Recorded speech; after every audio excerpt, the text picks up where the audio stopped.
አላህ ሱብሓነሁ ወተዓላ መንገዱን በጥቅሉ ጠቁሞናል። መልእክተኛውም ዓለይሂ ሰላቱ ወሰላም እንደዚሁና ሐቅን አላህ ሱብሓነሁ ወተዓላ ሲጠቁመን ሐቅን ብቻ ሳይሆን ባጢልንም ጭምር አይተን እንድንጠነቀቅ ነው ያደረገን። ወከዛሊከ ኑፈሲሉል አያቲ ወሊተስተቢነ ሰቢሉል ሙጅሪሚን። ስለዚህ የሙጅሪሞች ወይም የአረመኔዎች መንገድ እንዲለይ ነው አላህ ሱብሓነሁ ወተዓላ አንቀጾችን በዚህ መልኩ ግልጽ አድርጎ ያወረደልን ማለት ነው። መልእክተኛውም ዓለይሂ ሰላቱ ወሰላም ጥሩን ብቻ ሳይሆን መጥፎውንም እንደዚሁ ተጠንቅቀው ማስጠንቀቀው ማሳይተውናል። ስለዚህ እነዚህ ነገሮች በቁርአን ላይ በጥቅሉ ቢኖሩ መልእክተኛው ዓለይሂ ሰላቱ ወሰላም ምንን በተግባር ቢያሳዩንም ከዛ ባለፈ መልኩ ደግሞ ለኛ እንደ አንድ ታዛዥ ሙስሊም ምን አይነት አቋም ይኖረን እንደሚገባ በተግባር አርአያ ሆኖ ያሳዩን ትውልዶች አሉ።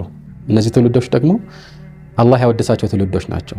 ስለዚህ እንዲሁ ሞዴል እንፈልገን የምናገኘው ሳይሆን ራሱ አላህ ሱብሓነሁ ወተዓላ እነሱን መከተል ተገቢ እንደሆነ የጠቆመበት ሁኔታ አለ ማለት ነው። እንደጠቆምከው አንተም ፈኢን አመኑ ቢሚስሊ ማ አመንቱም ቢሂ ፈቀድ ኢህተደው ሲል እነሱ ባመኑበት አይነት ባመኑበት ቢጤ ካመኑ ተመርተዋል ሲል እነሱ የሚለው ቀጥታ የሚመለከተው በዛን ጊዜ የነበሩት ሙእሚኖች ነው፣ ሰሃቦችም ማለት ነው።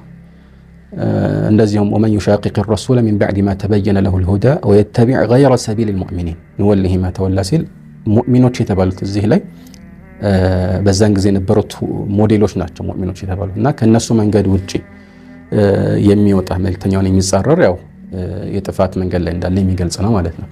ስለዚህ ሰለፎችን መከተል ሲባል እነዚህን አላህ በቁርአኑ ያወደሳቸውን والسابقون الأولون من المهاجرين والأنصار الذين اتبعوهم بإحسان رضي الله عنهم ورضوا عنه لا يودساتቸውን ሰዎች መከተል ማለት ነው።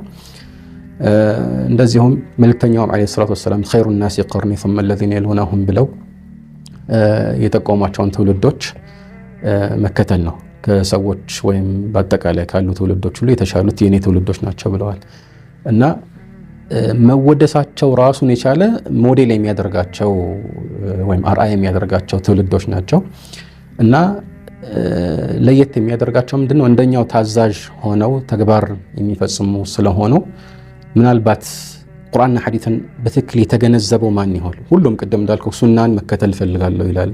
ቁርአንንም ተከታይ ነኝ ብሎ የሚሞግት ሁሉም ነው ማለት ይቻላል እና በዛ መሰረት በትክክል የተከተለው ግን ማን ነው ማለት እንዲሁ በግንዛቤ ደረጃ ማስረጃ የሚያመጣው ሳይሆን ትክክለኛውን ግንዛቤ ተገንዝቦ ከሚፈለግበት ቦታ ተነስቶ የሚፈለግበት ቦታ የደረሰው ማን ነው የሚለውን በተግባር የሚያሳዩ ትውልዶች ናቸው ማለት ነው።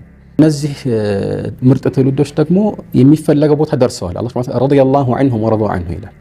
አላህ ሱብሓነሁ ወተዓላ ስራቸውን ወደው ተቀብሎላቸዋል፣ እነሱም ወደው ተቀብለዋል።